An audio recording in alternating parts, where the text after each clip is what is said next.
excited to have my friend here, Dr. John Hicks. He is a board certified pediatrician with a certificate in sports medicine. He got his BS in nutrition at The Ohio State University. I know I have to say the. And he got his MD at the University of Oklahoma. I had the pleasure of being a co-resident with Dr. Hicks at Emory in our pediatric residency training program. And he went on to complete his sports medicine fellowship at the University Hospital, Rainbow Babies Children's Hospital. And so we want to hear more about this, being a diehard Buckeye fan. And we know that your hobbies are golf, gaming, and traveling. So everybody clap it up for Dr. Hicks. Welcome, welcome, welcome. Thank you. Thank you. Yeah. So let's jump right in. So our objective tonight, we're going to talk about sports medicine and learn from Dr. Hicks. We'll learn about how he thinks about and assesses ankle injuries and the mechanics of those injuries. And we'll hear about his journey as well.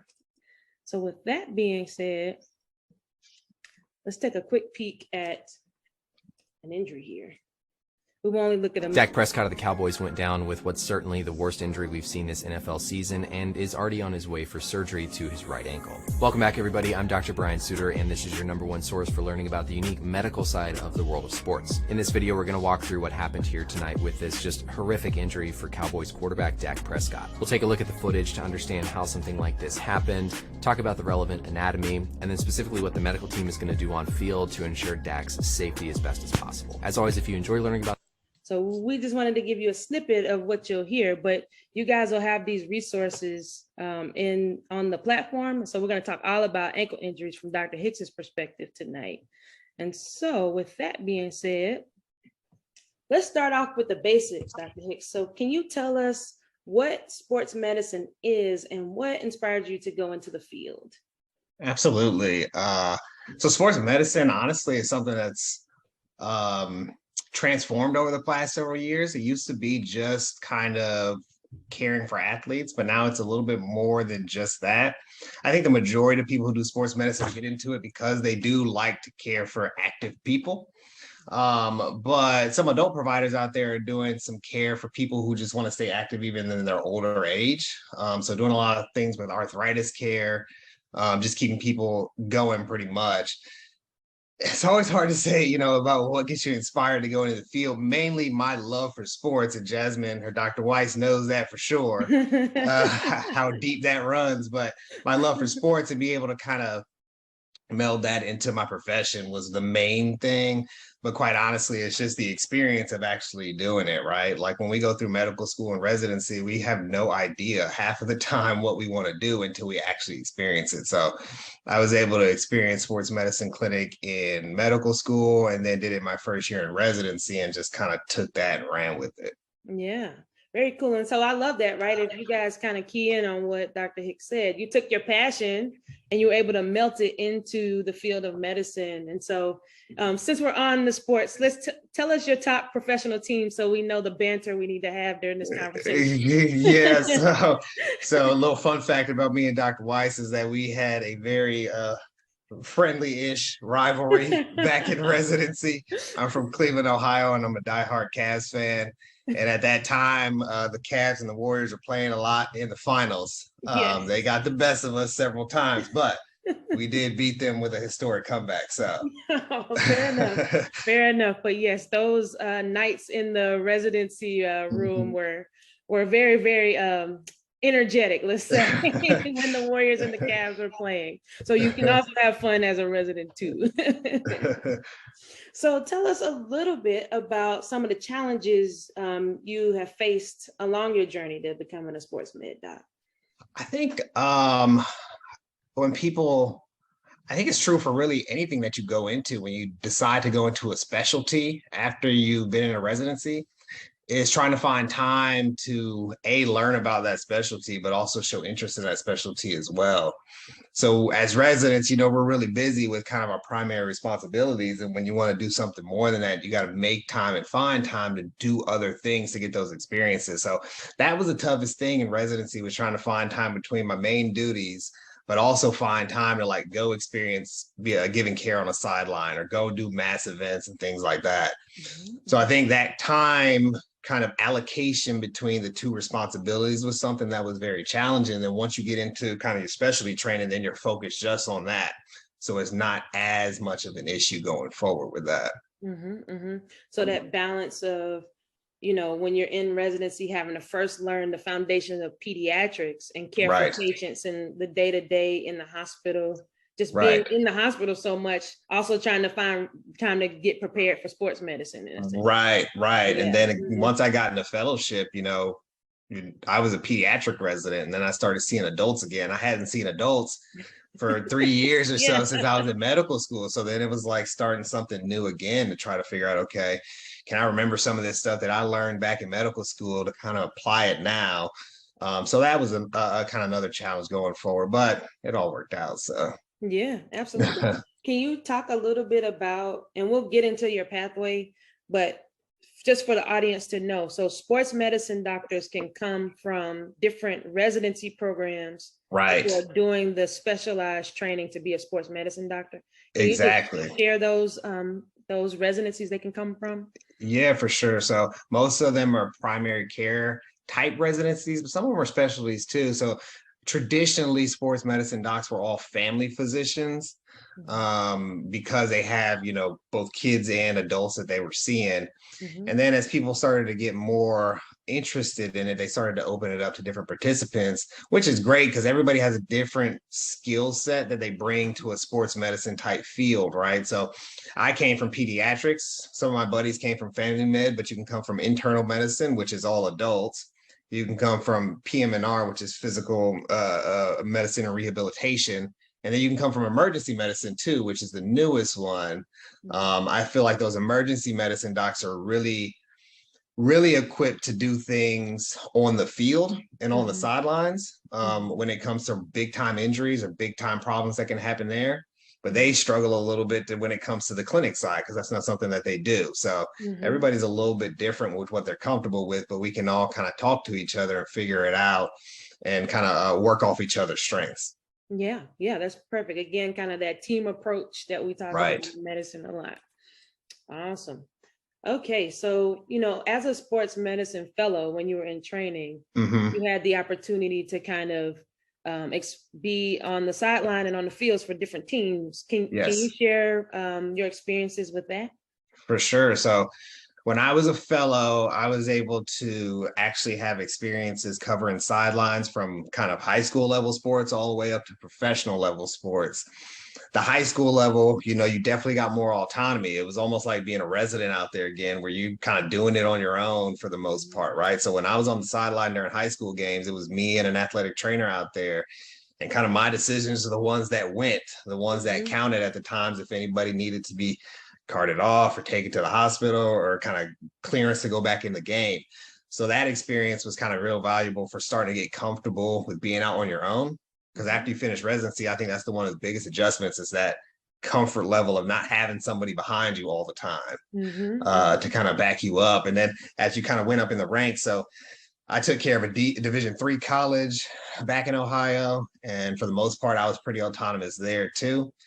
Those are college students, so right, there's a different ball game than high school. They have a lot more freedom.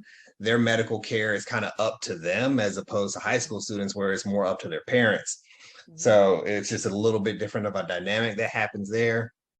I got D1 experience at Kent State University up in Ohio as well.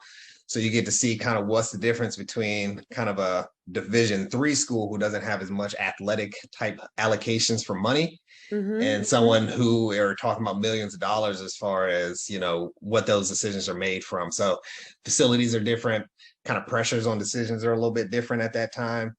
And then as you kind of continue going up the ranks into the professional level, so I got experience working with the Cleveland Browns up in Cleveland.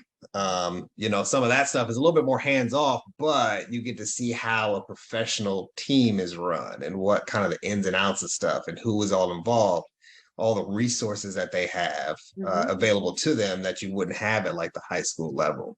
And kind of what that kind of goes along. It's not just medicine. There is some other things that go along with it. So, and then working when I was doing the Brown stuff, working the NFL Combine, just seeing how something like that can be put on, where you have so many players come in here and you've got all these physicians and all these athletic trainers and everything, providing care and evaluating people real quickly to try to see, okay, who's got this injury past, who has this, who has that, who could be a danger to be in, playing professional sports. That was probably the coolest thing I ever did. Yeah, that sounds cool. Would you mind sharing a little bit more? Like, what was that experience? So you had to check every player in, or tell me a little bit, what was that like? So like in the NFL, things are divided between primary care sports medicine, which is what I do, and kind of orthopedic sports medicine, which is up to the orthopedic surgeons. So when we would go in there each day, we kind of separate out. The surgeons would go into several rooms, and players would be funneled into them. Then they'd be funneled into us. And we'd basically have kind of exam rooms for each of them. Okay. So for the Browns, we would have players come in, we'd evaluate them, do like a quick exam, look at concussion history and all that stuff. They come in with a big stack of papers that we're going through. We're looking at EKGs to make sure everybody's heart looks okay, and see if we need to get anybody an echo or a cardiac MRI or anything, which they do on the spot. Wow. Yeah. They have MRI machines set up under Lucas Oil Stadium in Indianapolis. So, so you would do all that stuff, and then you come together at the end. You kind of share information about all the players. So every team has that information to go off on, and then this stuff gets sent to the team execs, so they have decisions to make. It influences their decision on who they draft. So. That was real interesting. I got to do a lot. I got to do the exams on some of those players coming in that year and everything. And so it was really cool to kind of see that and see the kind of machine that the NFL is when it comes to kind of both athletics, but also medical care. Yeah, that's fascinating. I mean, that it's happening. That when players transition into the professional level, you assume they have these exams, but to be able to be a part of that is just really fascinating. And so, thank you for sharing that. And for you all in the audience, keeping in mind why your health matters even as a young athlete, and how you take care of your body as a young athlete. And obviously you can't stop yourself from having injuries, but just knowing that what you put in is what you get out also impacts your long-term health is something to keep in mind, especially from Dr. Hicks's perspective of absolutely helping with the draft in the NFL. Good stuff. So now, can you tell us where you are now and what do you enjoy about your current job? So where I'm at now is I'm in Fort Worth, Texas. I am currently doing all pediatric sports medicine out here. So I don't see any adults anymore, which I'm cool with. So I basically care for athletes in the clinic. Care for people who are not necessarily, considered athletes playing sports, but, all these kids are doing PE or doing something to stay active, right? So it was interesting when I moved to Texas too, kind of the variety of athletes I see. I never saw rodeo participants up in Ohio, right? So, but now I see that quite a bit down here as kind of one of their main sports, or horseback riding and things like that. So being able to learn about different stuff here has been great. I think one of the best things to do is that when you kind of see an athlete who just got injured, there's a whole thing that goes into their psyche of being an athlete. And part of that is their identity being out there playing. And when they lose that because of an injury, it really messes with them quite a bit. So seeing them after they recover and come back and are back out there doing their thing, that's probably the most joy I get out of work. So yeah, that's awesome. Being able to help them get back to that too. Right, exactly. So being a part of that process and how they're truly appreciative of being able to do that. So yeah. Do you from a day-to-day perspective, how often do you get to see patients back, or is it normally you see patients once or twice and then they're done? Or yeah, I usually I would say on average I see patients once or twice and then they're done for that particular injury, and then they tend to come back. What I try to do is everybody has a different style of how they do medicine. I try not to make people come back unnecessarily just for like a recheck when I know that they'll be fine going forward. And I also like to use the resources that they have available to them that doesn't cost them any money, right? So like if they come in to see me for an ankle injury, right, and it's an ankle sprain, and they have an athletic trainer at their school, well, that resource is already provided for them, right? Mhm. So as long as I can make sure that they're going to be safe to kind of progress back towards stuff, they don't have a fracture, they don't have something else going on, and they can just kind of get back to sports with their trainer instead of coming back to see me for another visit. That's time out of their parents' day. It's time out of them being in school.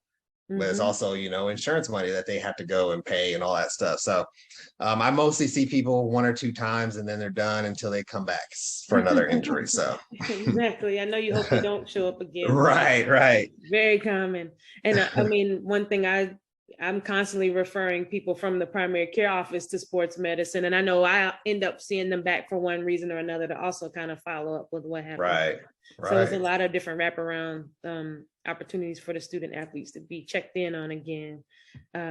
So another question I have is, what characteristics do you feel like individuals need to have or need to think about to be a successful sports medicine doctor? I think you have to be able to think on your feet a bit, particularly when you're covering things on the sideline.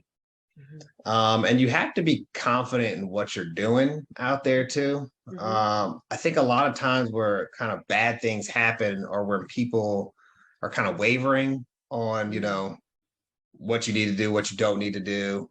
Or I always say there's no harm in being too cautious about things when it comes to injuries. So some people are a little bit too cavalier when it comes to stuff.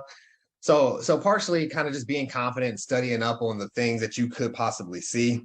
You got to have a certain drive to do it too, because like I said, you're going to be having, particularly in training times where you have to do multiple responsibilities and be okay with, being in clinic all day and then being at a basketball game till 10:30 and then, going home and charting and stuff. So kind of being confident, having your own drive to kind of get things done. But also, I think in the sports world, it's very important to be able to work as a part of a team because it's not just you, it's their athletic trainers, it's the parents, it's the athlete, all the coaches, right? There's a lot of different people that are involved in the care of an athlete. So being able to work as part of that team and almost lead that team when it comes to medical things for sure, not necessarily, sports decisions, but medical decisions is very important. That's awesome. Can you give us an example of something that happened on the sidelines that, you had to really think on the spot? Yeah, I'll tell you one when I was up in Ohio. It was an away game. It might have been a playoff game. It was football.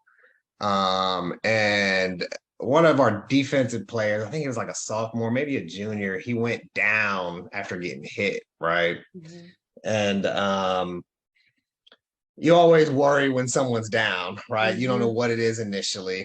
I always was of the mindset that I let my athletic trainer go out and kind of assess things first, and if they need further help, then it's my time to go out there. But this particular kid, he seemed to be okay initially, but he told the trainer that he couldn't see her when he came over to her. Now sometimes that can happen with things like concussions and stuff that y'all talked about last week. But when you start hearing stuff like that, you get worried that something more is going on with them. He got to the sideline and his vision came back and everything pretty quickly. But we pulled his parents or his mom out of the stands to tell her what was going on with him. And so his mom came down and he looked at his mom and he recognized her. Of course, that's a good sign, right? But he asked her a question which she was kind of startled by, which was, where was his dad? And unfortunately for this student, that his father had passed away several years prior to this, and he had no recollection of it at the time. So between the vision issues, the memory issues, we decided to cart him off and send him by ambulance to Rainbow. He ended up having a subdural hematoma. Oh, wow. So he had to be admitted to the hospital that night for monitoring and all that stuff. So kind of those kind of things when you're seeing something and it doesn't smell right, you just got to kind of make the best decision for the athlete at that time. Yeah, absolutely. I'm so glad you did. So just that spidey sense is what I used to call it. Right. When your spidey senses are going off as a physician or as even in training, you trust your gut is what you learn to do. Yes. And for you guys, I don't know if you remember, but Dr. Fisher went over the CAT scan images, and a subdural hematoma was one of the images in our presentation last week. So go back and look at those to see, what this student's head CAT scan, head CT probably looked like when he got to the hospital. All right, so Naresh, I see you have a question. Has there been a time when your prescription for medicine or physical therapy negatively affected the athlete? That's a good question. No, I don't think so. Not on my side of things. I don't really do much with prescription medication at all. Physical therapy, no. I always say that, they're less likely to get hurt in physical therapy than they are just playing on their own. So because it's a controlled environment, sometimes you do send people to physical therapy though, and then it doesn't work. And then you start looking for more things, right? I think there are times where that can happen though, where if your spidey senses aren't tingling, right, that you could send someone for physical therapy for something and you could do harm to them. I had a girl last year. She was a volleyball player. I think she was about 13 or 14. She came in because she was having hip pain. And she had an x-ray done that was read as negative. And I looked at the x-ray and it looked funky to me. All right. It was subtle, but it looked a little funky. And her exam was not great. And the fact that she couldn't really rotate her hip without pain. She was having a lot of pain with just kind of impact activities. And it had gotten progressively worse to not just be pain with just at the ends of runs. It was like at the pain as soon as she started working out. It started having pain when she was just walking. She started walking with a limp and everything. So if I would have sent her to physical therapy, because I think people had thought that, she had hip flexor strain or whatever the case may be, she could have ended up having a catastrophic issue, because once I sent her for an MRI after I saw her, she had something called fibrous dysplasia in her hip, which basically took off all of her normal bone architecture in her femoral neck. And if she would have went out there and kept playing like people had let her do, she could have had a fracture through her femoral neck, which would have caused her issues. So again, it's kind of one of those things that if you're worried about it, check it first and then go from there. I love that. So take home there is trust your gut and do your due diligence. Double check. Yeah. All right.